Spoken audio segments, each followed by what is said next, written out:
penampilannya oke, tapi mungkin harganya nggak segitu. Ya, Itu dibuat oleh industri di Liga Inggris, dan gue lihat hampir semua pemain IPL itu over value. Sepak bola set piece. Yang menariknya di Inggris itu ya industrinya luar biasa menurut gua. Industrinya luar biasa sehingga tadi lebih ke showbiz ya.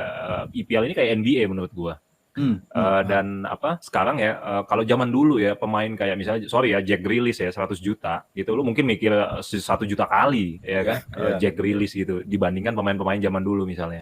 Atau Liga Inggris kan banyak ya ngasih potensi-potensi transfer-transfer gede ya kan.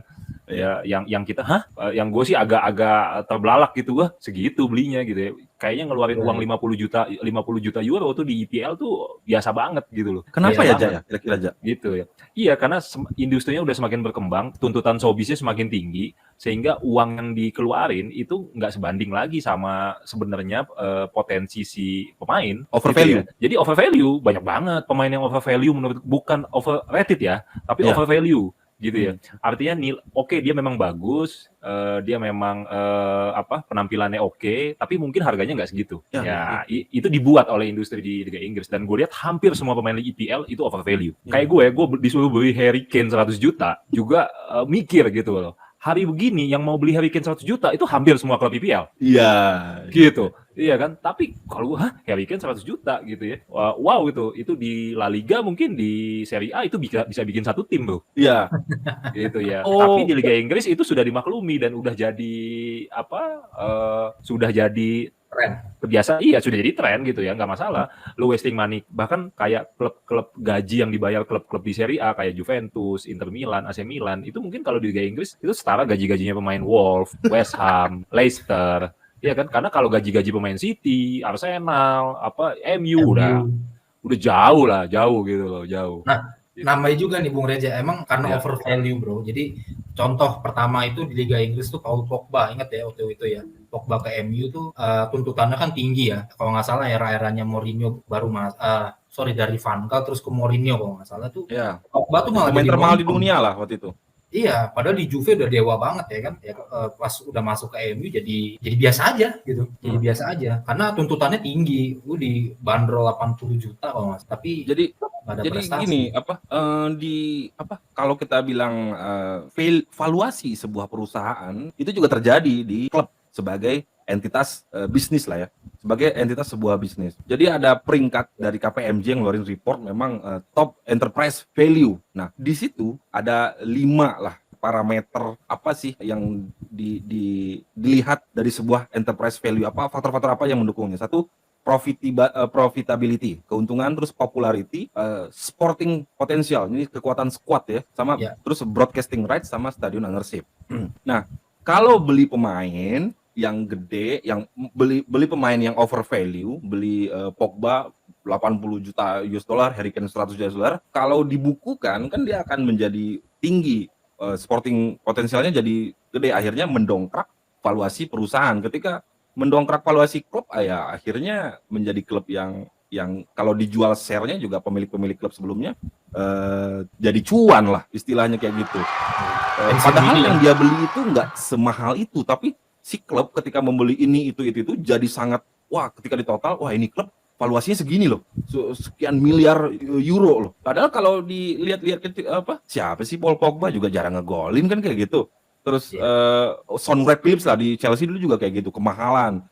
Gareth Bale lah, terus segala macam. Gitu. Nggak jadi sepak bola itu jadi permainan kerah putih di pasar saham.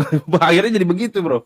Ya gitu, belum lagi mereka mengeluarkan koin untuk dijual kan, kayak gitu. Terus kita lihat sekarang Manchester City dengan PSG, squad value-nya ya, yang hampir sama-sama 1 billion euro. Nah, inilah yang termahal di dunia sekarang. Nah, kalau udah kayak squad value-nya segini, ya gampang digoreng aja, duit mah udah sini lari semua. Belum lagi kalau nanti followernya juga bagus di internet, ya jual merchandise segala macam pun.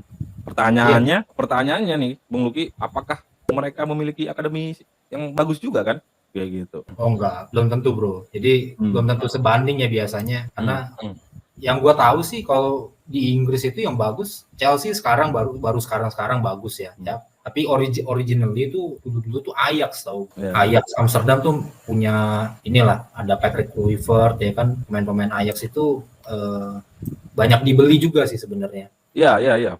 Ada Clarence Seedorf dan lain-lain ya.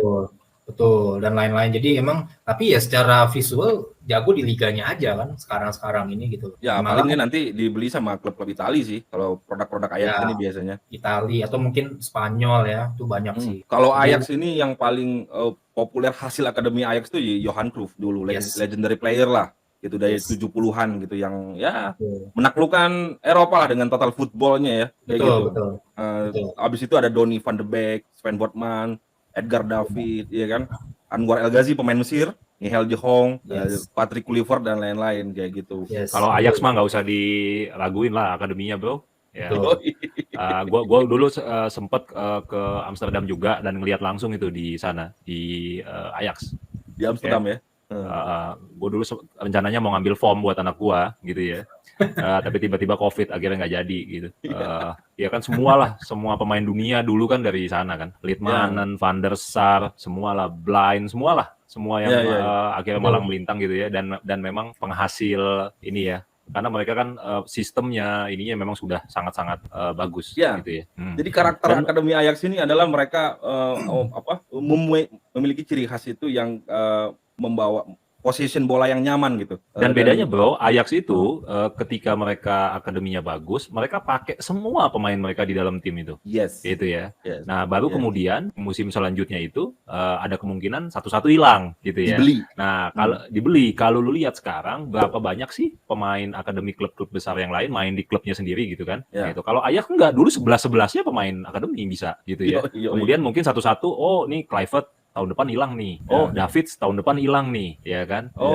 Liedmanen tahun depan dibeli nih, gitu ya. Jari Liedmanen anjir. Iya.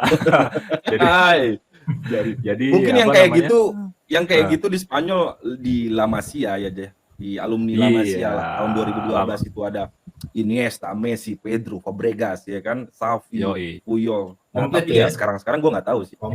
Komplit La Masia juga ya. La Masia juga keren banget. Kayaknya sisa Jordi Alba deh tinggal ya. Jordi Alba sisa sekarang. Sama Xavi tapi pelatih. Pique bro. Pique sama Busquets masih ya, masih. Pique sama Busquets masih main. Busquets ini kuncian sekarang. Yang bawa mereka pertama kali ini, jadi pemain akademi itu dimainin ke atas semua, jadi first team semua itu memang Pep Guardiola kayak gitu. Jadi masih terinspirasi dari Ajax juga, yang bawanya itu memang Johan Cruyff. Johan Cruyff kan kita tahu dari Ajax dia ke Barca, terus memberikan warna di sana ya, total football sebenarnya, controlling, possession, technical, quality, semua itu tiki taka itu sebenarnya ya dari Ajax juga sih sebenarnya. Nah, lalu disempurnakan sama Pep Guardiola karena butuh mental juga bro dari seorang pelatih untuk bisa bawa dari pemain akademi jadiin first team. Kalau Chelsea kan juga seperti itu gitu. Chelsea itu Frank Lampard yang pertama kali berani bawa pemain-pemain first team setupnya. Cuma memang alumninya Chelsea ini masih muda-muda ya, kayak Tammy Abraham, James Mount, Mason Mount, Fikayo Tomori kayak gitu. Itu Frank Lampard, walaupun Frank Lampard sendiri gagal ya di Chelsea. Ya, itu sorry ya, termasuk pemain-pemain over value menurut gua. Tapi mereka udah dalam usia muda udah ngerasain Piala Champions. Kalau nonton aja tiap minggu di TV. Kalau Mesut Ozil, Reece James, kadang lu lihat aja. Reece James aja sama Azpilicueta mungkin lebih bagus Azpilicueta sebenarnya. Gitu ya. Mungkin ya gitu ya. Kayak Tammy Abraham ya kan, sekarang malah justru main di Serie A di Roma ya kan. Karena nggak dapat tempat sendiri di klubnya. Iya kan? Tammy Abraham gagal kok, dikasih 2 tahun 3 tahun stay. Nggak perform juga sih emang. Dia itu kan dijual ke Roma itu kan 34 million euro ya, 34 juta. Kalau secara sales ini oke bro. Ya oke banget. Secara sales ya. Iya oke banget. Cuma ya over value mungkin. Kalau gue Tammy Abraham itu gue on loan kalau gue itu. Nggak gue bayarin itu. Iya. Jadi Chelsea ini laku, pemain-pemain ini laku. Nah, yang menarik nih kalau kita ngomongin yang kecil juga, Atalanta juga memiliki akademi yang bagus. Atalanta ya Italia lah ya. Italia ini talentanya nggak pernah hilang lah kalau kata gue. Ya memang Italia ini dikuasain sama Inter, Milan, dan Juventus. sih sebenarnya. Ya kalau Inter sekarang ada Bastoni ya, yang akademi asli gitu ya. Atalanta nih juga bagus ya, karena dulu kita tahu Pazzini, Montolivo, ya kan, ada Bonaventura gitu ya, Kessi, Kulusevski yang sekarang ada di Juve, Locatelli, Tacinardi yang kemarin bilang Rafaelio sama Thierry Henry itu sama ya kan. Kemudian ada Gagliardini ya. Oke sih, dan Atalanta kan sekarang bagus juga mainnya Atalanta di selalu bisa mengejutkan gitu ya. Iya. Italinya kental banget itu Atalanta itu. Teknikalnya bagus sih, Bro. Ya, jadi memang industri bola memang sudah bergerak ke arah showbiz dan efek eksesnya adalah banyak pemain yang over value, lalu tim-tim kecil juga kalau mau beli pemain karena harganya udah dinaikin sama mereka ya juga tinggal gigit jari aja nih. Iya. Jangan lupa like and subscribe, pencet loncengnya jadi kita upload teman-teman tahu. Jangan lupa follow akun TikTok dan IG kita di Setteaser, dan bagi yang belum subscribe silakan subscribe, like, komen, dan juga tonton video-video ini karena biasanya akan ada bagi-bagi giveaway ya bro ya.